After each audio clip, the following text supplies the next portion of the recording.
الحمد لله نحمده ونستعينه ونستغفره ونؤمن به ونتوكل عليه ونعوذ بالله من شرور أنفسنا ومن سيئات أعمالنا من يهده الله فلا مضل له ومن يضلله فلا هادي له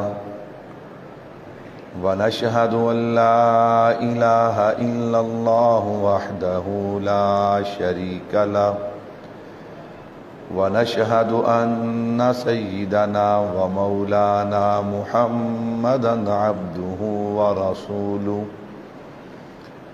أما بعد أعوذ بالله من الشيطان الرجيم بسم الله الرحمن الرحيم وقال ربكم ادعوني أستجب لكم وقال الله تبارك وتعالى في كلامه المجيد والفرقان الحميد وما خلقت الجن والإنس إلا ليعبدون وقال النبي صلى الله عليه وسلم التائب من الذنب كمن لا ذنب له اللهم صل على محمد وعلى آل محمد كما صليت على إبراهيم وعلى آل إبراهيم إنك حميد مجيد اللهم بارك على محمد وعلى آل محمد كما باركت على إبراهيم وعلى آل إبراهيم إنك حميد مجيد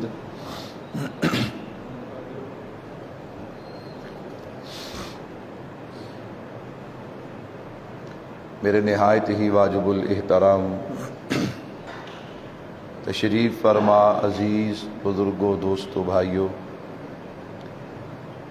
ماہ رواں شعبان المعظم کا مقدس مہینہ ہے اور آج اس کی 14 تاریخ ہے۔ آنے والی رات، آنے والی شب جسے شب برات کہا جاتا ہے، اسی کو سامنے رکھتے ہوئے کلام پاک سے 2 مقام آپ حضرات کے سامنے تلاوت کیے ہیں اور ایک حدیث پاک بھی تلاوت کی ہے۔ ان کی روشنی میں اپنی اصلاح آپ حضرات کی اطلاع کی نیت سے چند باتیں عرض کروں گا۔ اللہ سے دعا بھی ہے کہ سننے سنانے کے بعد اللہ ہم سب کو عمل کرنے کی توفیق عطا فرمائے۔ تھوڑی جی آواز بتا دیں، تھوڑی جی آواز بتا دیں، نیچے نا میں تھوڑی جی آواز بتا دیں۔ میرے بھائیوں، ہمارا عقیدہ ہے کہ پوری کائنات کے خالق اللہ ہیں۔ کون ہے؟ اللہ ہے۔ اللہ نے کائنات کے ذرے ذرے کو پیدا کیا، آسمان کو بنانے والا اللہ، زمین کو وسعتیں دینے والا بھی اللہ، دن کو اجالا دینے والا، رات کو اندھیرا دینے والا بھی اللہ، اسی طرح ہوا، خلا، فضا، دریا، سمندر، پہاڑ، پھل پھول، انسان، جن، فرشتے، غرض پوری کائنات کا خالق کون ہے؟ ایک اللہ۔ جس طرح اللہ نے پوری کائنات کو پیدا کیا، اسی طرح اللہ نے حضرت انسان کو بھی پیدا کیا۔ اللہ خالق ہے تو ہمارا عقیدہ ہے کہ اللہ نے کائنات میں جس چیز کو بھی پیدا کیا، اس کے پیدا کرنے کا کوئی نہ کوئی مقصد ضرور ہے۔ اللہ نے بغیر مقصد کے ایک مچھر اور مکھی کو بھی پیدا نہیں کیا۔ کیوں؟ اللہ بے مثال ہے اور اللہ کی تخلیق بھی کیا ہے؟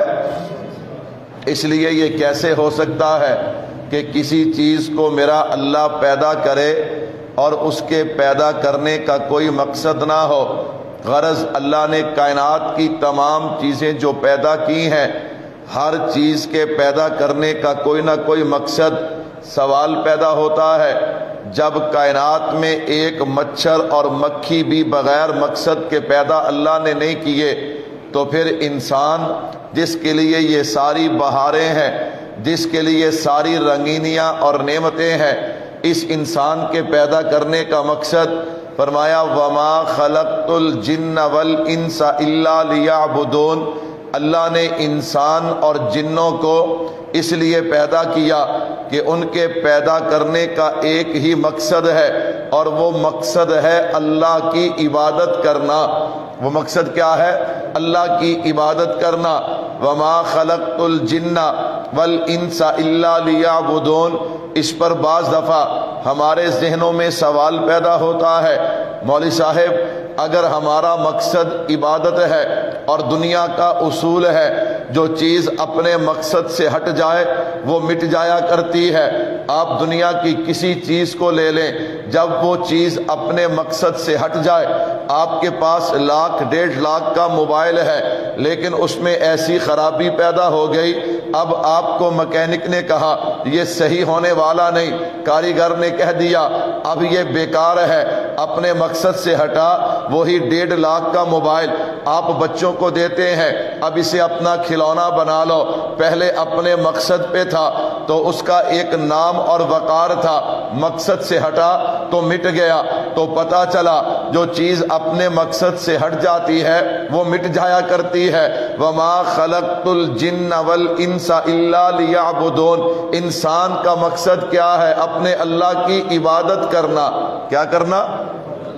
سوال پیدا ہوتا مولوی صاحب اللہ کی عبادت، اگر ہم 24 گھنٹے عبادت میں لگیں گے، اگر 24 گھنٹے ذکر و اذکار تلاوت نماز 24 گھنٹے اللہ کے گھر میں، تو پھر یہ جو اللہ نے دنیا کا نظام ہمارے ساتھ جوڑا ہے، والدین ہیں، بہن بھائی ہیں، بیوی اور بچے ہیں، اللہ نے پیٹ ہمارے ساتھ لگایا، اگر ہم دنیا کے کام نہیں کریں گے تو پھر کمائیں گے کیسے؟ اور اگر کمائیں گے نہیں تو کھائیں گے کہاں سے؟ اور اگر کمائیں اور کھائیں اس کے لیے تو وقت چاہیے۔ پھر یہ 24 گھنٹے جو ہمارا مقصد ہے عبادت والا، یہ مقصد کیسے پورا ہوگا؟ اللہ اکبر۔ قرآن کہتا ہے لَقَدْ كَانَ لَكُمْ فِي رَسُولِ اللَّهِ أُسْوَةٌ حَسَنَةٌ۔ نبی کے طریقے کو 24 گھنٹے کی زندگی میں لانا تمہارا کام ہے، اور تمہاری ایک ایک ادا کو عبادت بنا دینا عرش والے خدا کا کام ہے۔ اپنے نبی کی اداؤں کو سیکھو۔ جب تم اپنے نبی کے طریقے کو سیکھو گے، اپنے نبی کی سنتوں کو سیکھو گے، اب تمہارا اٹھنا بیٹھنا، کھانا پینا، چلنا پھرنا، سونا جاگنا، تجارت کرنا، دنیا کا کوئی کام بھی ہے، غم اور خوشی ہے، سفر اور حضر ہے، آپ ہر کام میں اللہ کے نبی کی سنت کو اپنا لیجئے۔ ہر کام جو ہے اللہ کی نبی کی سنت کے مطابق کیجئے۔ ہر کام آپ اللہ کے نبی کی سنت کے مطابق کریں گے۔ آپ کھانا کھانے بیٹھے ہیں، کھانے کی کتنی سنتیں ہیں یاد کیجئے، عمل کیجئے۔ پانی کی کتنی سنتیں ہیں، اللہ اکبر۔ سر میں تیل لگانا ہے، سنت کیا ہے؟ سر میں مانگ نکالنی ہے، سنت کیا ہے؟ اللہ اکبر۔ ایک ایک ادا جو ہے وہ نبی کی سیکھیے، سیکھنے کے بعد عمل کیجئے۔ وما خلقت الجن والانس الا لیعبدون۔ اللہ اکبر۔ جب ہم ایک ایک کام اپنے نبی کی سنت کے مطابق کریں گے تو بھائی سنت کے مطابق کام کرنا میرا اور آپ کا کام ہے، اور اسے عبادت بنا دینا عرش والے خدا کا کام ہے۔ میرے بھائیو، اللہ نے انسان کو پیدا کیا۔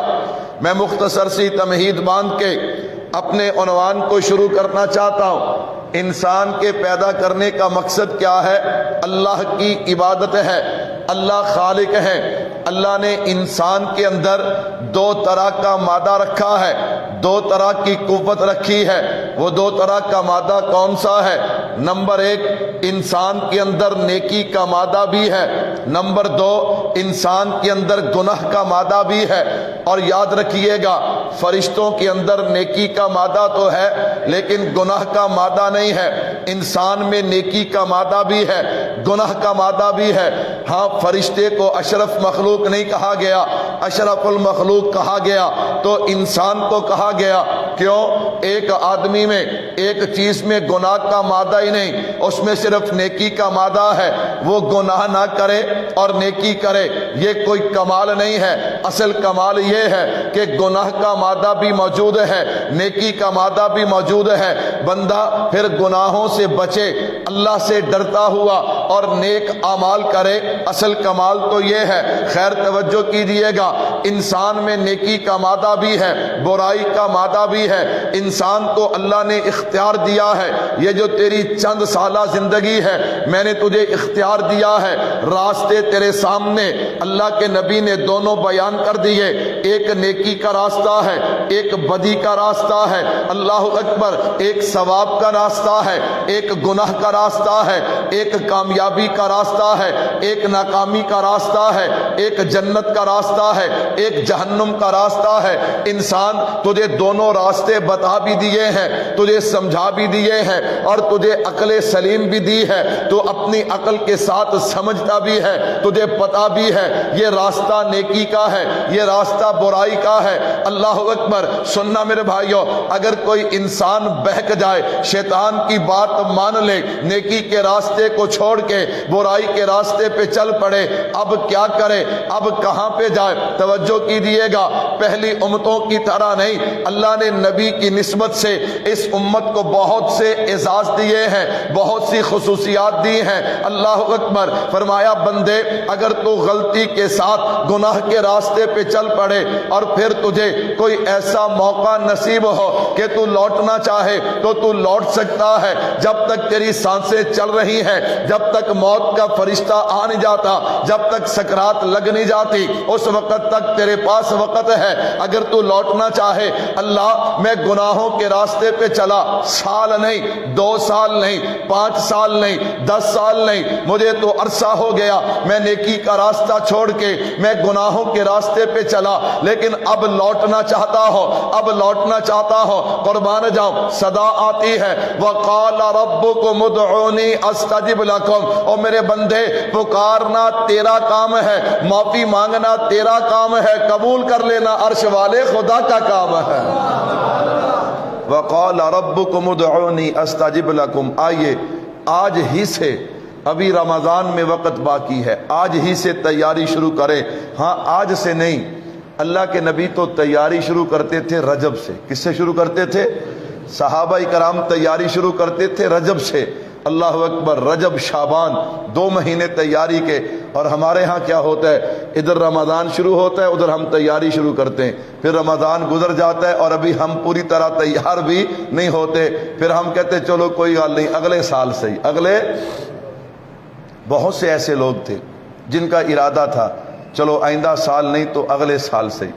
ان میں سے کتنے لوگ ہیں جو قبر کی لحد میں اتر گئے، پتہ نہیں میرے اور آپ کے ساتھ کیا ہوگا، کوئی آئندہ سال ہوگا کہ نہیں ہوگا۔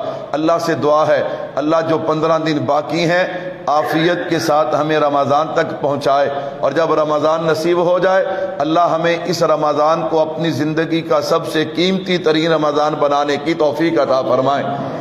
میں نے مختصر سی تمہید باندھی ہے، میرا اور آپ کا مقصد کیا ہے؟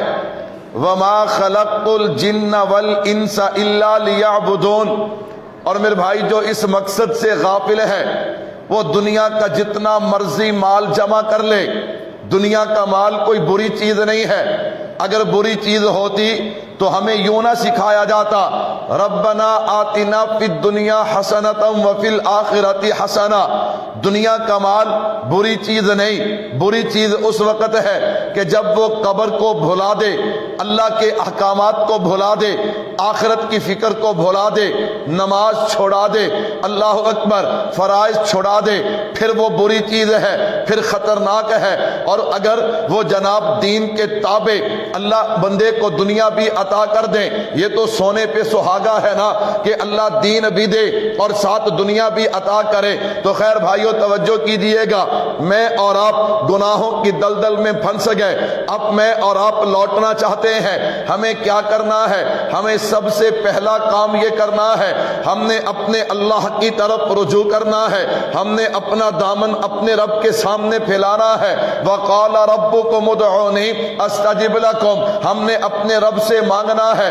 آگے حضرت قتادہ رحمت اللہ علیہ، حضرت قتادہ فرماتے ہیں میں نے حضرت قاب سے سنا، حضرت قاب احبار کیا فرماتے ہیں؟ فرمایا او دنیا والو، اللہ نے حضور کی نسبت سے اس امت کو بہت سے اعزاز دیے ہیں، بہت سی خصوصیات عطا کی ہیں۔ ان خصوصیات میں سے ایک خصوصیت یہ بھی ہے، پہلے اللہ نبیوں کو فرمایا کرتے تھے او نبیوں تم مجھ سے دعا مانگو میں تمہاری دعاؤں کو قبول کروں گا۔ امتوں کے ساتھ یہ وعدہ نہیں تھا، اندازہ تو کیجئے، ذرا اس بات کو محسوس تو کیجئے کتنا بڑا اعزاز جو ہے نبی کی غلامی اور نبی کی نسبت کی وجہ سے اللہ نے ہمیں عطا کیا ہے۔ فرمایا پہلے یہ اعزاز نبیوں کے لیے ہوا کرتا تھا کہ تم دعا مانگو میں تمہاری دعا کو قبول کروں گا، وہی اعزاز جو نبیوں کو ملتا تھا اللہ نے حضور کے صدقے سے اس امت کے ہر فرد کو عطا کیا ہے۔ وَقَالَ رَبُّكُمُ ادْعُونِي أَسْتَجِبْ لَكُمْ، اور امت محمدیہ کے فرد دعا مانگنا تیرا کام ہے، قبول کر لینا خدا کا کام ہے۔ کہہ دو سبحان اللہ۔ میرا تو گلا تھکا ہوا ہے بول بول کے، سفر کر کر کے، نیند نہ پوری ہونے کی وجہ سے۔ آپ تو ماشاءاللہ فریش ہے، آپ تو کہہ دینا سبحان اللہ۔ وَقَالَ رَبُّكُمُ ادْعُونِي أَسْتَجِبْ لَكُمْ، اللہ اکبر۔ فقی ابو الیاس سمرقندی رحمت اللہ علیہ تنبیہ الغافلین میں حضرت ابو ہریرہ رضی اللہ تعالیٰ عنہ سے نقل کرتے ہیں، فرمایا یاد رکھو جس بندے کو 5 چیزیں ملے نا اسے اللہ ان 5 چیزوں کے بدلے میں 5 انعام اور عطا فرماتے ہیں۔ جس کو 5 چیزیں ملیں، 5 نعمتیں ملیں، اللہ پھر ان نعمتوں کے ساتھ 5 نعمتیں 5 انعام اور عطا فرماتے ہیں۔ وہ 5 نعمتیں 5 انعام کون سے ہیں سنیے گا۔ فرمایا نمبر 1، جس بندے کو اللہ شکر والی طبیعت عطا کر دیں، اللہ اکبر، ہر بات پہ شکر، ٹھنڈا پانی پی کے تو بندہ شکر کرتا ہے، لیکن کبھی گرم مل جائے پھر شکر کرے، مزہ تو تب ہے نا۔ رنگ برنگے کھانے تو روز کھاتا ہے، لیکن کبھی سادہ کھانا ملے اس پہ بندہ شکر کرے، طبیعت بنائے، اپنی طبیعت بنائے۔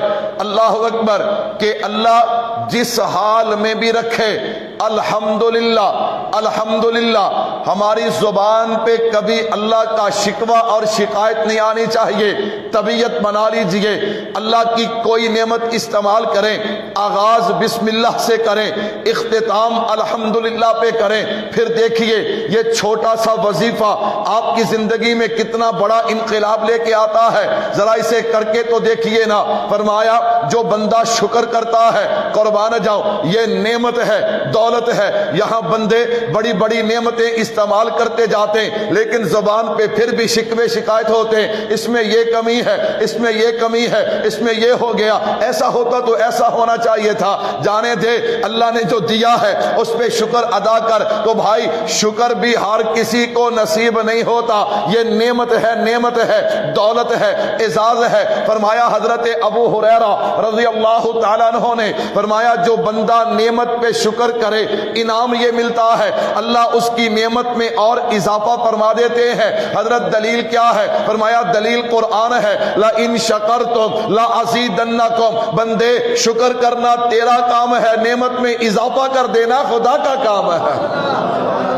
فرمایا نمبر 2، جس بندے کو صبر نصیب ہو گیا، کیا نصیب ہو گیا؟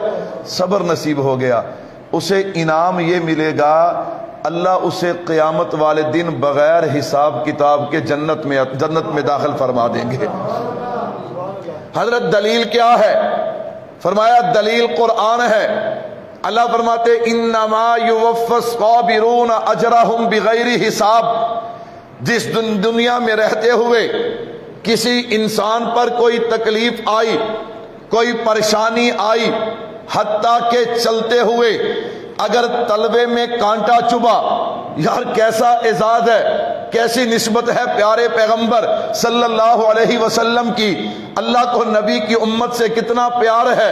ہم چلتے جا رہے ہیں، ہمارے تلوے میں کانٹا لگے، ہم اس پہ صبر کریں، اللہ اس پہ بھی اجر عطا فرماتے ہیں۔ اور حدیث پاک میں علماء نے اس بات کو نقل کیا، اللہ اکبر، کل قیامت کا دن ہوگا، ابھی حساب کتاب شروع نہیں ہوا ہوگا، ایک جماعت جنت کے دروازے پہ جائے گی، جا کے دروازے پہ دستخط دے گی، فرشتہ پوچھے گا جی کیا چاہیے، دروازہ کھولیے، ہم نے جنت میں جانا ہے، ابھی تو حساب کتاب بھی شروع نہیں ہوا اور تم نے جنت کیسے جانا ہے؟ وہ کہیں گے ہمیں نہیں پتا، ہمارے رب کا ہمارے ساتھ وعدہ تھا کہ تم صبر کرنا، دنیا میں تم پر کوئی پریشانی آئے، مال کے اعتبار سے، صحت کے اعتبار سے، امن کے اعتبار سے، کسی اعتبار سے بھی تم پر کوئی پریشانی آئے، آؤ میرے بھائیوں، میں اور آپ ذہن بنائیں، دین یہی سکھاتا ہے، اپنے سے کمزور کو دیکھ کر کبھی تکبر نہ کرنا کہ میرے پاس تو بہت اچھی رہائش ہے، اس کے پاس ہے نہیں، امتحان ہے، امتحان، تیرے ذمے شکر ہے، اس کے ذمے صبر ہے، تو نے شکر نہ کیا تیری بربادی ہے، اس نے صبر نہ کیا اس کی بربادی ہے، تیرے پاس دولت زیادہ ہے، کسی کے پاس کم ہے، کبھی تیرے ذہن میں تکبر نہ آئے، جس کے پاس زیادہ ہے اس کے ذمے شکر ہے، جس کے پاس کم ہے اس کے ذمے صبر ہے، اپنے اپنے کام میں لگے رہو، یہ فیصلے تو قیامت والے دن ہوں گے، اللہ نے جسے دیا وہ بھی امتحان میں ہے، جسے نہیں دیا وہ بھی امتحان میں ہے، جو صحت مند ہے وہ بھی امتحان میں ہے، جو بیمار ہے وہ بھی امتحان میں ہے، جس کے پاس رزق کی فراوانی ہے وہ بھی امتحان میں ہے، جو تنگ دست ہے وہ بھی امتحان میں ہے۔ خیر توجہ کیجئے گا، فرشتہ کہے گا ٹھہرو، اللہ جی یہ آپ کے کچھ بندے آئے ہیں، میرا اللہ تو سب جانتا ہے، لیکن مجھے اور آپ کو سمجھانے کے لیے اللہ فرمائیں گے کیا کہتے ہیں؟ اللہ یہ کہتے ہیں کہ جنت کا دروازہ کھول، ہم نے جنت میں جانا ہے، ابھی تو حساب کتاب بھی شروع نہیں ہوا، اللہ فرمائیں گے کھول دے دروازہ، یہ میرے بندے وہ ہے، دنیا میں ان پر مصیبت آئی، پریشانی آئی، تکلیف آئی، انہوں نے صبر کیا، میرا وعدہ تھا صبر کرنا تمہارا کام ہے، بغیر حساب کتاب کے جنت میں داخل کر دینا خدا کا کام ہے۔ فرمایا دوسری نعمت صبر ہے، اللہ ہم سب کو صبر کی توفیق عطا فرمائے، کہہ دو آمین۔ تیسری نعمت فرمایا گناہ ہو جائے نا تو اللہ سے توبہ کیا کرو، اللہ سے کیا کیا کرو؟ استغفروا ربکم انہ کان غفارا۔ میرے بھائیو، گناہ ہونے کے بعد بندے کو توبہ کی توفیق ہو تو سمجھ لو کہ ابھی معاملہ بگڑا، ابھی معاملہ بگڑا نہیں۔ معذرت کے ساتھ کیا خیال ہے، نماز چھوڑنا گناہ ہے کہ نہیں ہے؟ ہم چھوڑتے ہیں لیکن ہم ٹس سے مس نہیں ہوتے۔ جھوٹ بولنا، بد نظری کرنا، صرف یہ نہیں کہ قتل کرنا ہی، شراب پینا ہی، زنا کرنا ہی گناہ ہے، نہ، اللہ اور اللہ کے نبی کی نافرمانی کرنا یہ گناہ ہے۔ یہ کیا ہے؟ یہ گناہ ہے۔ بد نظری، بے پردگی، یہ ساری چیزیں ہمیں ان کو دل و دماغ میں بٹھانا چاہیے، یہی دین ہے۔ یہ علماء کہتے ہیں نا دین سیکھو، دین کیا سیکھیں؟ دین یہ دین ہے، یہ سیکھنے کی باتیں ہیں، اس پہ عمل کرنے کی باتیں ہیں۔ بس ہمارے ہاں تو اب روٹین چل گئی ہے نا، پوری رات کا جلسہ ہوتا ہے لیکن یہ باتیں کوئی نہیں کرتا، یہ باتیں کوئی نہیں کرتا۔ جو کریں کہندے عید کی مولوی ٹھلا سدیا ہے، عید کی مولوی، عید کی ٹھلا مولوی سدیا ہے جڑا اداں دیاں گلاں کردا بھی نماز پڑھو، روزہ رکھو، تلاوت کرو، پردہ کرو، ہاں اے مولوی عید کی ٹھلا سدیا۔ اگلی باری وہ سدیو جڑا چنگے شعر پڑھے، کی کرے نا، چنگے شعر پڑھے، اسی پیسے سٹیے، اللہ اللہ خیر صلاح، وہ کہے تسی بھی جنتی تے میں بھی۔ ہاں میں یہ نہیں کہتا کہ نبی کا ذکر، صحابہ کا ذکر، توحید کی باتیں سننا اجر نہیں ہے، بالکل اجر ہے، لیکن یاد رکھیے گا اجر کے ساتھ ساتھ عمل بھی ضروری ہے، اور عمل اس وقت بندہ کرتا ہے کہ جب عمل کی بات سنتا ہے۔ عمل کی بات کیا ہے میرے بھائیو؟ استغفروا ربکم انہ کان غفارا۔ اور اس کے ساتھ چوتھی چیز فرمایا جب گناہ ہو جائے اپنے رب سے توبہ کیا کرو۔ وَهُوَ الَّذِي يَقْبُلُ التَّوْبَةَ عَنْ عِبَادِهِ، اللہ اپنے بندے کی توبہ کو کیا کرتے ہیں؟ قبول کرتے ہیں۔ استغفروا ربکم انہ کان غفارا۔ میرے بھائیو توجہ کیجئے گا، میں عرض کر رہا تھا گناہ ہو جائے ہم نے استغفار بھی کرنا ہے، گناہ ہو جائے ہم نے اپنے رب سے توبہ کرنی ہے۔ اور میں قربان جاؤں، میرے اور آپ کے پیارے آقا جناب محمد مصطفیٰ صلی اللہ علیہ وسلم کا ارشاد گرامی سنیے گا، ایمان تازہ ہوگا۔ پہلی امتوں میں کیا تھا میرے بھائیوں؟ پہلی امتیں گناہ کرتی نا، ان پہ اللہ کے عذاب کا کوڑا برستا تھا۔ پہلی امتوں نے گناہ کیا ہے، کسی پہ پانی کا عذاب، کسی پہ اللہ نے ہوا کو مسلط کر دیا، کسی پہ اللہ نے پتھروں کی بارش کر دی ہے، اور کسی کی شکلیں بدل کے رکھ دی ہیں۔ اور ان کے ساتھ ایک معاملہ اور بھی تھا، جب وہ گناہ کرتے نا، رات کو چھپ کر گناہ کیا، ہمیں کوئی نہیں دیکھ رہا، لیکن جب صبح اٹھتے ان کے ماتھے پہ لکھ دیا جاتا کہ یہ زانی ہے، شرابی ہے، سودی ہے، جھوٹ بولنے والا ہے۔ جو گناہ بھی کرتا اس کی پیشانی پہ لکھ دیا جاتا، اس کے گھر کے دروازے کے باہر لکھ دیا جاتا۔ بھائیو تھوڑی دیر کے لیے سوچئے، روحیں کانپ جاتی ہیں۔ اگر میرے اور آپ کے گناہ ہماری پیشانی پہ آ جائیں، لوگ ہم پہ تھو تھو کریں، کوئی ہمیں منہ نہ لگائے، اگر میرے اور آپ کے گناہ ہمارے گھر کے دروازے کے باہر لکھ دیے جائے تو ہمارا کیا بنے؟ اور علماء نے عجیب بات لکھی ہے، کہا وہ پہلی امتیں ان پہ جو اللہ کے عذاب کا کوڑا برسا نا، وہ ایک ایک گناہ کی وجہ سے برسا۔ وہ سارے گناہ جو ہیں اس امت میں پائے جاتے ہیں، وہ سارے گناہ اس امت میں جمع ہے، لیکن اس کے باوجود بھی عذاب کا کوڑا نہیں برستا، بلکہ صدا آتی ہے، لا تقنطوا من رحمت اللہ۔ او امت محمدیہ، اگر تم سے گناہ ہو گیا تو میری رحمت سے نا امید نہ ہونا، میرے در پہ آ کے دو آنسو بہانا تمہارا کام ہے، اور رحمتوں کے قلم پھیر دینا عرش والے خدا کا کام ہے۔ اللہ اکبر، سارے نہیں کہتے سبحان اللہ؟ پھر مجھے الجھن سی ہو جاتی ہے، سارے کیوں نہیں کہتے؟ پتہ نہیں ان کو سمجھ نہیں آ رہی، جن کو سمجھ آ رہی ہے وہ کہہ دو سبحان اللہ۔ اللہ اکبر۔ فرمایا گناہ ہو جائے فوراً توبہ کرو، اگر گناہ کے بعد توبہ کی طلب پیدا نہیں ہوتی تو سمجھ لو کہ معاملہ خطرناک ہے۔ معاملہ کیا ہے؟ خطرناک ہے۔ میرے محبوب نے فرمایا بندہ گناہ کرتا ہے، مومن کے ایمان کی حالت کو اگر چیک کرنا ہونا کہ دل کی حالت کیا ہے، فرمایا جب مومن گناہ کرتا ہے، گناہ کرنے کے فوراً بعد اس کے دل میں ندامت پیدا ہوتی ہے، افسوس پیدا ہو جاتا ہے، اللہ اکبر یار یہ میں نے نہیں کرنا چاہیے سی۔ جب ندامت پیدا ہوتی ہے تو پھر یاد رکھو کہ ابھی دل کی حالت ٹھیک ہے۔ ابھی دل کی حالت کیا ہے؟ جدو بندہ ٹاس تو ماسی نہ ہوئے، اللہ بڑا رحیم ہے، اللہ بڑا کریم ہے، چلن دیو جو ہوندہ ہے ہون دیو۔ اللہ اکبر، اللہ اکبر۔ میرے بھائیو سنیے گا، ندامت پیدا ہوئی، بندہ کہتا ہے یا رب، کیا کہتا ہے؟ بخاری شریف کے الفاظ ہیں، بندہ کہتا ہے یا رب، اللہ فرماتے ہیں فرشتوں گناہ مٹا دو۔ ابھی توبہ نہیں کی، صرف کہا یا رب، اللہ فرماتے ہیں فرشتے گناہ مٹا دے۔ فرشتہ کہتا ہے اللہ ابھی اس نے توبہ تو کی نہیں، معافی تو مانگ، ابھی تو یا رب کہا میں جانتا ہوں اس نے ابھی معافی نہیں مانگی، لیکن گناہ کرنے کے بعد اگر اس کی زبان پہ نام آیا ہے تو کس کا آیا ہے؟ اس لیے وہ سمجھتا ہے کہ گناہ کے بعد اگر مجھ سے کوئی حساب لینے والا، مجھے کوئی پکڑنے والا ہے، وہ کون ہے؟ اللہ۔ جب اس کی زبان پہ میرا نام آیا، اب میری رحمت کا تقاضا ہے کہ میں اس کے گناہ کو معاف فرما دوں۔ اس سے بڑی بات سنیے، اس سے بڑی بات سنیے، اللہ کے نبی صلی اللہ علیہ وسلم نے ارشاد فرمایا کہ جب بندہ گناہ کرتا ہے نا، گناہ کرتا ہے، زمین کے جس حصے پہ گناہ کرتا ہے، وہ زمین کا ٹکڑا، وہ حصہ اللہ سے دعا کرتا ہے اللہ مجھے اجازت دے میں پھٹوں اور اس کو اپنے اندر لوں۔ میں اور آپ دائیں بائیں دیکھتے ہیں، دروازے بند ہیں، کوئی نہیں دیکھ رہا، چلو گناہ میں مصروف، لیکن اس وقت تصور کیا کرو کہ زمین کا وہ ٹکڑا جس پہ ہم موجود ہوتے ہیں، وہ کہتے ہیں اللہ مجھے اجازت دے میں پھٹوں اور اس کو اپنے اندر لوں۔ وہ آسمان کا ٹکڑا جس کے نیچے بندہ موجود ہوتا ہے، وہ آسمان کا ٹکڑا کہتا ہے اللہ مجھے اجازت دے میں ٹوٹوں، اس پہ گروں اور اس کا نام و نشان مٹا دوں۔ عذاب برسانے والے فرشتے کہتے اللہ ہمیں اجازت دے ہم عذاب کا کوڑا برسائیں۔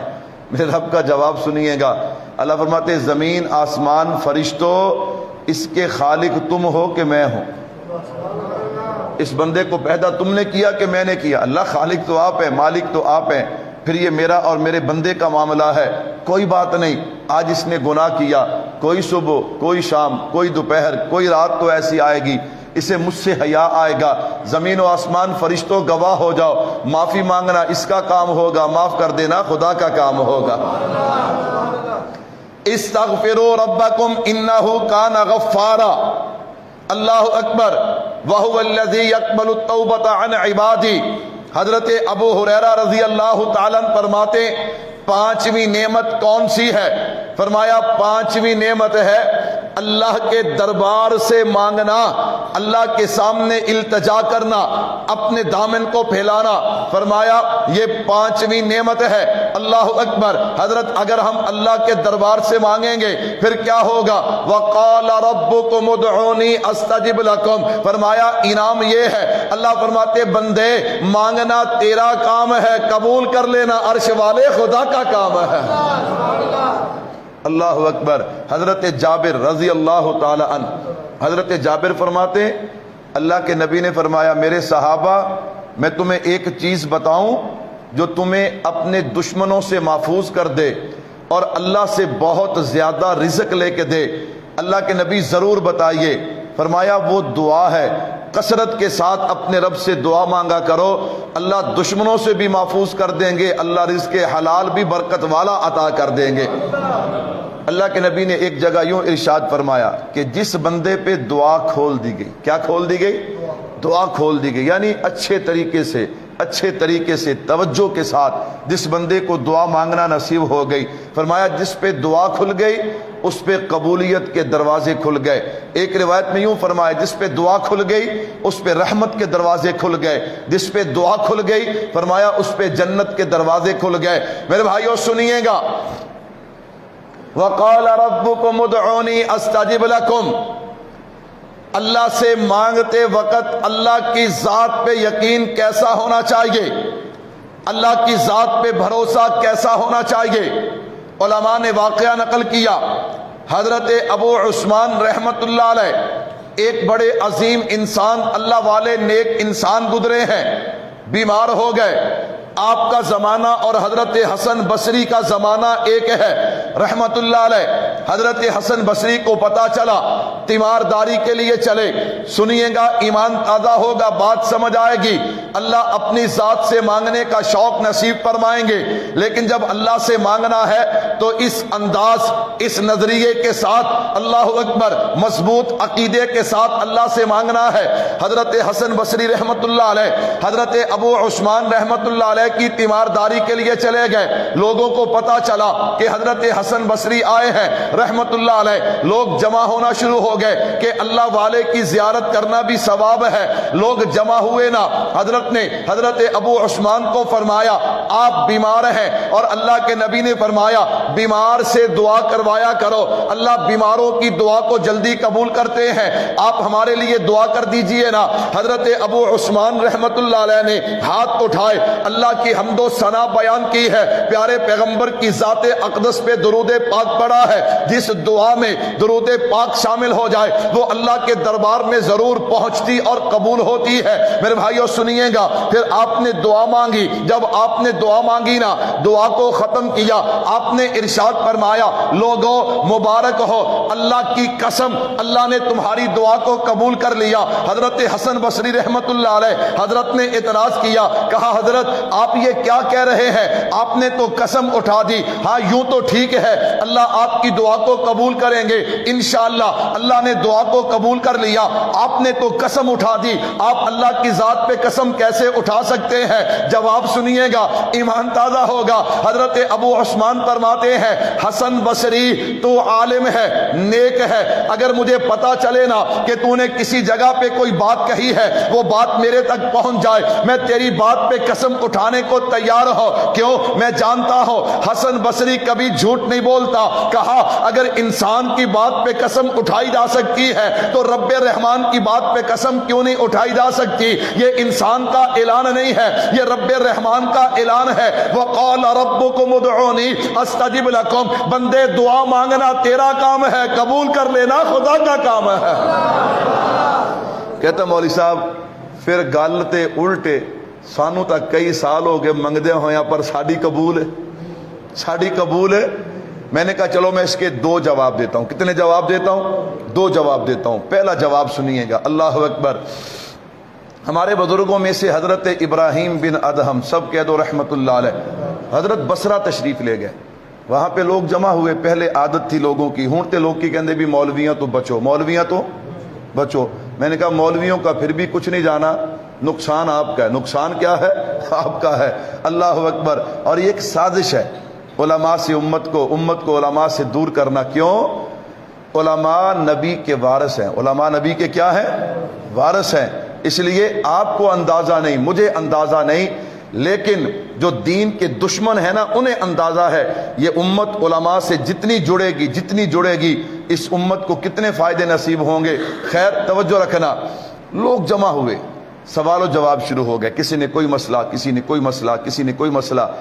چلتے چلتے ایک آدمی کہنے لگا حضرت اللہ کا اعلان ہے وقال ربکم ادعونی استجب لکم۔ اللہ اکبر۔ یہ بعض دوستوں کو عادت ہوتی ہے، بعض دوست جو ہے بیان سنیں گے پھر غلطی ایسی نکالیں گے جو غلطی ہوتی نہیں، لیکن وہ ماننے کے لیے تیار نہیں۔ ان کا ذوق یہ ہوتا ہے کہ مولوی مننے بھی ہاں غلطی ہو تو بندہ مانے، بس ان کا ایک اپنا ذہن ہوتا ہے بھی مولوی صاحب اے لفظ تسی اداں کیا ہے، اداں نہیں کہنا سی، اداں کیا کرو۔ اللہ اکبر۔ خیر وہ بندہ کہنے لگا وقال ربکم ادعونی استجب لکم۔ اللہ کا اعلان ہے، دعا مانگنا تمہارا کام ہے، قبول کر لینا۔ حضرت نے کہا بالکل ٹھیک ہے، قرآن ہے، قرآن میں کیا شک ہے؟ کہتا جی پھر سانو تے کئی سال ہو گئے اسی تو منگدے ہیں پر ساڑی قبول۔ وہ بھی حضرت ابراہیم بن ادہم تھے نا رحمت اللہ علیہ۔ حضرت نے فرمایا سنو، اللہ زندہ دلوں کی دعائیں قبول کرتا ہے، اللہ مردہ دلوں کی دعائیں قبول ہے۔ اب وہ آیا تو حضرت کو پریشان کرنے تھا، پریشان خود ہو گیا۔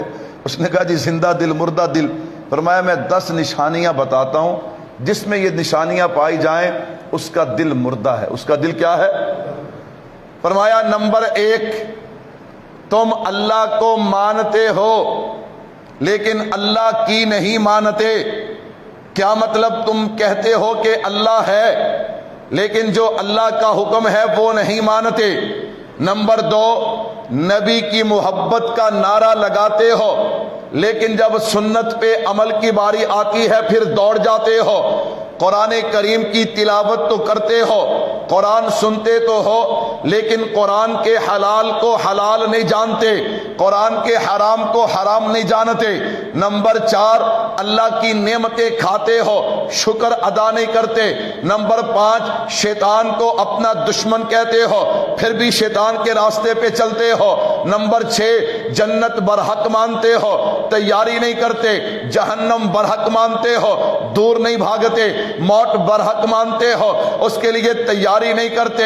نمبر 9، اپنے بھائیوں دوستوں کو رشتہ داروں کو اپنے ہاتھوں سے قبر میں اتارتے ہو لیکن عبرت حاصل نہیں کرتے۔ نمبر 10، لوگوں میں عیب تلاش کرتے ہو، جو عیب اپنے اندر ہے ان پہ نظر نہیں ڈالتے۔ کہا یہ 10 علامتیں ہیں جنہوں نے تمہارے دل کو مردہ کر رکھا ہے، ان 10 چیزوں سے باز آ جاؤ، معافی مانگ لو۔ اللہ کا اعلان کل بھی سچا تھا، آج بھی سچا ہے۔ وقال ربکم ادعونی استجب لکم۔ بندے مانگنا تیرا کام ہے، قبول کر لینا خدا کا کام ہے۔ اللہ اکبر۔ حضرت پیران پیر شیخ عبد القادر جیلانی محبوب سبحانی سب کہہ دو رحمت اللہ علیہ، حضرت کی خانقاہ ہے، حضرت کی مجلس ہے، حضرت کی مجلس میں وقت کا بادشاہ آیا۔ اب آپ دیکھیں، اندازہ کیجئے، وہ کچھ عرصہ کچھ دن حضرت کی خانقاہ میں رہا، واپس چلا گیا۔ اس نے واپس جا کے خط لکھا، کہتا حضرت میں سنجر نامی ملک کا بادشاہ ہوں اور آپ کا چاہنے والا ہوں، آپ سے محبت کرنے والا ہوں، میں آپ کی محبت میں آپ کی خانقاہ میں آیا۔ ظاہری بات ہے اگر وہ بادشاہوں کے پروٹوکول کے ساتھ آتا تو پتہ چل جاتا۔ اللہ اکبر۔ جو آیا وہ بھی کمال تھا، جس کے پاس آیا وہ بھی کمال تھا، انہیں بھی نہیں پتا میرے پاس بادشاہ آیا۔ اللہ اکبر۔ اور یہاں پہ بادشاہ تو دور کی بات ہے، بادشاہ تو دور کی بات ہے، ایک کلرک نے بھی آنا ہو تو پتہ چلتا ہے بھی مسجد میں کوئی آیا ہے، مسجد میں کوئی آیا ہے۔ اللہ اکبر، اللہ اکبر۔ خیر بادشاہ، اس نے کہا حضرت میں نے بڑا عجیب نظام دیکھا ہے۔ کیا دیکھا ہے؟ آپ کے یہاں پہ سینکڑوں مرید ہر وقت موجود ہوتے ہیں، صبح کا ناشتہ، دوپہر کا کھانا، رات کا کھانا۔ میں نے کہا یہ بات جب میں نے پڑھی نا مجھے اندازہ ہوا یہ مسئلہ آج کا نہیں ہے، یہ مسئلہ صدیوں سے چلا آ رہا ہے۔ یہ مسئلہ کیا ہے؟ صدیوں سے چلا آ رہا ہے بھی اسی تے گھر دے 5 بندے ہیں تے ساڑی روٹی پوری نہیں ہوندی، اے مولویاں دے مدرسے چ روٹی کداں پوری ہوندی ہے۔ اللہ اکبر، اللہ اکبر۔ کیا خیال ہے قرآن برکت والی کتاب ہے کہ نہیں ہے؟ ماشاءاللہ ہاں تو جہاں 24 گھنٹے قرآن پڑھ ہوتا ہو، اللہ اکبر اللہ اکبر۔ خیر توجہ کیجئے گا، حضرت میرا ملک ہے سنجر نامی، اس میں ایک صوبہ ہے نمروز، وہ صوبہ میں آپ کو دیتا ہوں، ہدیہ کرتا ہوں۔ اس کی جتنی آمدن ہے نا سالانہ، لاکھ روپیہ اس کا ٹیکس ہے، وہ آپ کو ملے گا، آپ اپنے مریدوں پہ خرچ کیجئے۔ اللہ اکبر۔ میرے جیسا مولوی ہوتا کہتا واہ جی واہ، بادشاہ تے ہویا نا، گل تے ہوئی نا، چڑھا دیو گل نو، لیکن وہ اللہ والے تھے۔ کہا اس کو جواب لکھو۔ کیا جواب لکھیں؟ کہ بادشاہ جب سے اللہ نے نیم شب کی حکمرانی دی ہے نا، مجھے کسی بھی حکمرانی کی ضرورت نہیں ہے۔ اللہ اکبر۔ جواب لکھ دیا۔ مرید حیران بیٹھے، حضرت یہ کون سی بادشاہت ہے نیم شب، اور کب سے آپ کو ملی ہے؟ فرمایا نیم شب کا مطلب یہ ہے آدھی رات جب ساری دنیا سو جائے، تہجد میں دامن پھیلا کے اپنے رب سے مانگنا۔ جب سے اللہ نے یہ حکومت دی ہے اب کسی حکومت کی ضرورت ہی نہیں ہے۔ میرے بھائیو وقت کم ہے، وگرنہ اس پہ مثالیں بہت سی ہیں۔ انشاءاللہ یہ سلسلہ چلتا رہے گا رمضان اور رمضان کے اندر بھی۔ میں بات کو سمیٹوں۔ وَقَالَ رَبُّكُمُ ادْعُونِي أَسْتَجِبْ لَكُمْ۔ حضرت ابو ہریرہ رضی اللہ تعالی عنہ آئے، فرمایا بندہ جو دعا بھی مانگتا ہے اللہ کا وعدہ ہے وہ دعا قبول ضرور ہوتی ہے، وہ دعا قبول ہے، لیکن اللہ اس کی صورتیں بدل دیتے ہیں۔ مثال کے طور پہ بندہ کچھ مانگتا ہے، وہ چیز بندے کے حق میں بہتر نہیں ہوتی، اللہ اس کے بدلے میں جو بہتر ہوتا ہے اسے وہ عطا کر دیتے ہیں۔ بندہ تو اب یہ سمجھتا ہے یار جڑی شے میں منگی سی وہ نہیں ملی، لیکن اللہ وہ دیتے ہیں جو اس کے حق میں بہتر ہوتی ہے۔ نمبر 2 فرمایا کبھی یوں ہوتا ہے دعا یوں قبول ہوتی ہے، بندہ جو چیز مانگ رہا ہوتا ہے وہ اس کے حق میں بہتر نہیں ہوتی، اللہ اس کے بدلے میں اس کے گناہوں کو معاف فرما دیتے۔ اب دیکھیے دعا تو قبول ہو رہی ہے۔ فرمایا تیسری صورت یہ ہے کہ اللہ اسے ذخیرہ کر دیتے ہیں۔ ذخیرے کا کیا مطلب ہے؟ حضرت یزید رقاشی رحمۃ اللہ علیہ اس کی تشریحوں فرماتے ہیں، فرمایا کل قیامت کا دن ہوگا نا، بندے کا نامہ اعمال کھلے گا، یہ نیکی یہ نیکی یہ نیکی یہ نیکی، وہ کہے گا اللہ یہ نیکیاں تو میں نے کی نہیں۔ اللہ فرمائیں گے میرے بندے فلاں سال فلاں دن فلاں جگہ تو نے ایک دعا مانگی تھی نا، جی اللہ میں نے مانگی تھی، وہ چیز تیرے حق میں بہتر نہیں تھی، ہم نے تیری دعا کو یوں قبول کیا کہ اس کے بدلے میں تیرے نامہ اعمال میں نیکیوں کو لکھ دیا۔ بندہ میزان پہ کھڑا ہو کے کہے گا ربا کاش تو دنیا میں میری کوئی دعا قبول نہ کرتا، سب کا اجر مجھے آخرت میں عطا کر دیتا۔ تو بھائیو ان راتوں میں سے کچھ، ان دعاؤں کی مقبولیت کی گھڑیوں میں سے، یوں تو اللہ ہر وقت سنتے ہیں، لیکن اللہ نے حضور کی نسبت سے اس امت کو کچھ دن، کچھ راتیں، کچھ لمحات، کچھ مقامات ایسے عطا کیے ہیں کہ جن میں دعائیں خصوصیت کے ساتھ قبول ہوتی ہیں۔ ان راتوں میں سے ایک رات آج 15 شعبان کی رات ہے، یعنی مغرب سے جو رات کا آغاز ہوگا اس رات کو شب برات کہا جاتا ہے۔ کیا کہا جاتا ہے؟ شب برات کہا جاتا ہے۔ ہمارے ہاں 2 طرح کے لوگ ہیں، آپ اس مسئلے کو بس 5 منٹ میں اختصار کے ساتھ سمجھ لیجئے، آپ کو فائدہ دے گا۔ ہمارے ہاں 2 قسم کے لوگ ہیں، کچھ لوگ ایسے جو بالکل اس رات کا انکار کر دیتے۔ کیا کر دیتے؟ کہتے جی ہے ہی نہیں۔ اور کچھ ہمارے بھائی جو ہیں وہ اسے فرض واجب پتہ نہیں کہاں سے کہاں لیلۃ القدر کے قریب تک پہنچا دیتے ہیں۔ ہم انکار بھی نہیں کرتے اور ہم اس میں زیادتی بھی نہیں کرتے۔ کیوں؟ ہمیں حکم ہے صراط مستقیم کا۔ صراط مستقیم کہتے ہیں درمیانے راستے کو۔ کس راستے کو کہتے ہیں؟ درمیانے راستے کو۔ میرے بھائیو سنیے گا، اس رات کی فضیلت 10 صحابہ اکرام سے ثابت ہے۔ کتنے سے؟ 10 صحابہ نے روایتیں نقل کی ہیں، ان میں سیدنا ابو بکر صدیق، سب کہہ دو رضی اللہ تعالی عنہ، حضرت علی المرتضیٰ شیر خدا رضی اللہ تعالی عنہ، حضرت ابو موسیٰ اشعری رضی اللہ تعالی عنہ، اور حضرت اماں عائشہ صدیقہ رضی اللہ تعالی عنہا۔ میرے بھائیو سنیے گا، مشکات کی روایت ہے، حضرت اماں عائشہ صدیقہ رضی اللہ تعالیٰ عنہ فرماتی ہیں آقا نے فرمایا عائشہ آج کی رات 15 شعبان المعظم کی رات ہے، اور تمہیں پتہ ہے اس رات میں کیا ہوتا ہے؟ اللہ کے نبی آپ بتائیں، آپ صاحب وحی ہیں۔ عائشہ آج کی رات جتنے لوگوں نے آئندہ سال تک دنیا میں آنا ہے ان کے نام، جنہوں نے جانا ہے وفات ہونی ہے ان کے نام رزق کے حوالے سے اور اس کے ساتھ ساتھ لوگوں کے اعمال نامے اللہ کے ہاں پیش ہوتے ہیں۔ توجہ کیجیے گا، یہ مشکات کے الفاظ ہیں، جامع ترمذی میں روایت موجود ہے۔ اما عائشہ صدیقہ رضی اللہ تعالیٰ عنہ فرماتی ہیں اللہ کے نبی میرے حجرہ میں تشریف لائے، تھوڑی دیر آپ نے آرام کیا، پھر اللہ کے نبی اٹھے اور آپ باہر تشریف لے گئے۔ میں آپ کو تلاش کرنے نکلی، چلتے چلتے میں جنت البقیع پہنچی، اللہ کے نبی دعا فرما رہے تھے۔ کہا عائشہ آج 15 شعبان کی رات ہے اور آج کی رات اللہ بنو کلب کی بکریوں کے برابر لوگوں کو جہنم سے آزاد فرما دیتے ہیں۔ جامع ترمذی کی روایت اما سے، مشکات کی روایت اما سے۔ اب بہقی کی روایت سنیے گا جو حضرت ابو بکر صدیق سے ہے رضی اللہ تعالیٰ عنہ۔ فرمایا 15 شعبان کی رات غروب آفتاب سے اللہ آسمان دنیا پہ جلوہ گر ہوتے، اللہ کا نزول ہوتا ہے اور اللہ ہر کسی کو معاف فرما دیتے ہیں، لیکن 2 بندے ایسے جن کو اللہ معاف نہیں فرماتے۔ نمبر 1 مشرک، نمبر 2 کینہ پرور، جس کے سینے میں کسی کا بغض ہو اللہ اسے معاف نہیں فرماتے۔ دیگر روایات میں شرابی کا نام بھی آتا ہے، زانی کا نام بھی آتا ہے، والدین کی نافرمانی کرنے والے کا نام بھی آتا ہے۔ اور ایک روایت ابن ماجہ میں حضرت ابو موسیٰ اشعری رضی اللہ تعالی عنہ سے ہے، فرمایا آج کی رات اللہ نظر رحمت فرماتے ہیں، سبھی کو معاف کر دیا جاتا ہے لیکن مشرک اور کینہ پرور کو معاف نہیں کیا جاتا۔ ابن ماجہ میں روایت ہے حضرت علی رضی اللہ تعالیٰ عنہ فرماتے ہیں کہ 15 شعبان کی رات غروب آفتاب سے صبح صادق تک اللہ آسمان دنیا پہ جلوہ گر ہوتے ہیں، اللہ کا نزول ہوتا ہے اور فرمایا اس رات تم عبادت کرو اور دن کا روزہ رکھو، اور جناب اس رات میں صدا لگتی ہے کوئی رزق مانگنے والا، ہے کوئی اولاد مانگنے والا، ہے کوئی صحت مانگنے والا، جو مانگتا ہے میرا اللہ اسے عطا کر دیتا ہے۔ اب اشکالات سمجھیے گا، جو اعتراضات ہیں نا ان اعتراضات کو سمجھیے گا۔ جب آپ نے یہ روایتیں پیش کرنی ہے نا، سب سے پہلا اعتراض ہوگا اللہ جسم سے پاک ہے۔ اللہ جسم سے کیا ہے؟ تم کہتے ہو اللہ آسمان دنیا پہ آئیں گے، نعوذ باللہ، اس کا مطلب یہ ہے کہ اللہ کا جسم ہے۔ تو ہم نے کہا بھائی جسم، اللہ جسم سے پاک ہے، اس کا مفہوم یہ ہے، اس کا مطلب یہ ہے اللہ کا امر، اللہ کی رحمت، اللہ کے فرشتوں کا نزول ہوگا۔ مثال کے طور پہ آپ کہتے ہیں یار یہ باہر سڑک کس نے بنائی؟ تو آپ کہتے ہیں جی ہمارے ایم پی اے صاحب نے۔ کس نے بنائی؟ ایم پی نے بنائی ہے، وہ تو مزدوروں نے بنائی ہے، مستریوں نے بنائی ہے، لیبر نے بنائی ہے۔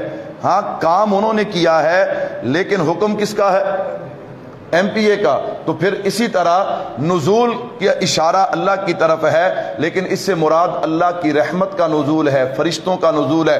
دوسرا سوال ہوگا، توجہ کیجئے گا، دوسرا سوال کیا ہوگا؟ دوسرا سوال یہ ہوگا کہ قرآن کریم میں ہے فیہا یفرق کل امر حکیم، اور اس کی تشریح میں احادیث بھی موجود ہیں کہ یہ جو کام آپ نے پہلے بتائے نا، رزق کا اترنا اور جناب بندے کا پیدا ہونا، جن کی وفات ہونا، یہ سارے سلسلے تو لیلۃ القدر میں ہوتے ہیں۔ کس میں ہوتے ہیں؟ لیلۃ القدر میں۔ تو اس کا ملا علی قاری رحمت اللہ علیہ نے مرقات میں اس کے 4 جواب دیے۔ کتنے جواب دیے؟ فرمایا اس میں کون سا اشکال ہے؟ لیلۃ القدر میں بھی ہوتے ہیں، شب برات میں بھی ہوتے ہیں، جھگڑا ختم۔ ایک میں اجمالاً ہوتے، ایک میں تفصیلاً ہوتے ہیں۔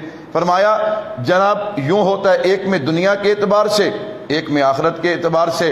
فرمایا آغاز شب برات سے ہوتا ہے، شب برات سے لے کے لیلۃ القدر تک جو وقت ہے اس کے فیصلے شب برات میں، لیلۃ القدر سے لے کے آئندہ شب برات تک وہ لیلۃ القدر میں۔ تو کتنے جواب دیے ہیں؟ 4 جواب دیے ہیں۔ علامہ قرطبی مالکی رحمت اللہ علیہ انہوں نے احکام القرآن میں اس کا بڑا پیارا جواب دیا۔ فرمایا سنو، آغاز شب برات سے ہوتا ہے فیصلوں کا، اور اختتام کب ہوتا ہے؟ لیلۃ القدر پہ ہوتا ہے۔ حضرت ابن عباس رضی اللہ عنہما روح المعانی میں حضرت کے حوالے سے موجود ہے، فرمایا فیصلے تو شب برات میں ہوتے ہیں لیکن جو فرشتوں کے سپرد کیے جاتے ہیں وہ لیلۃ القدر میں۔ تو پتہ چلا لیلۃ القدر کی فضیلت اپنی جگہ، لیکن شب برات کی فضیلت کا انکار نہیں کیا جاتا۔ تو بھائیو آپ کوشش کیجئے، آج کی رات اپنے رب کے سامنے گڑ گڑائیے، اللہ سے مانگیے، کوشش کریں گے انشاءاللہ۔ لیکن ایک بات ذہن میں رکھیے گا، اس رات میں کوئی عبادت بھی مخصوص نہ اجتماعی عبادت ہے نہ کوئی خصوصی عبادت ہے. بس نوافل پڑھیں، تلاوت کریں، ذکر کریں، اول گھر میں کریں. کہاں کریں؟ نفلی عبادت بہترین جگہ گھر ہے. اور اگر گھر میں ماحول نہ ہو پھر آپ مسجد میں آ جائیں. اور اگلے دن کا روزہ جو ہے وہ فرض اور واجب نہیں، مستحب ہے. کیا ہے؟ مستحب. اور اسے بعض حضرات نے سنت کہا اس لیے کہ اللہ کے نبی صلی اللہ علیہ وسلم ہر چاند کی 13، 14، 15 کا روزہ رکھا کرتے تھے. اور حدیث پاک میں آتا ہے رمضان سے ہٹ کے اللہ کے نبی جس مہینے میں نفلی روزے سب سے زیادہ رکھتے تھے وہ شعبان المعظم کا مہینہ ہے. اللہ مجھے اور آپ کو اس رات کو قیمتی بنانے کی توفیق عطا فرمائے. وما علینا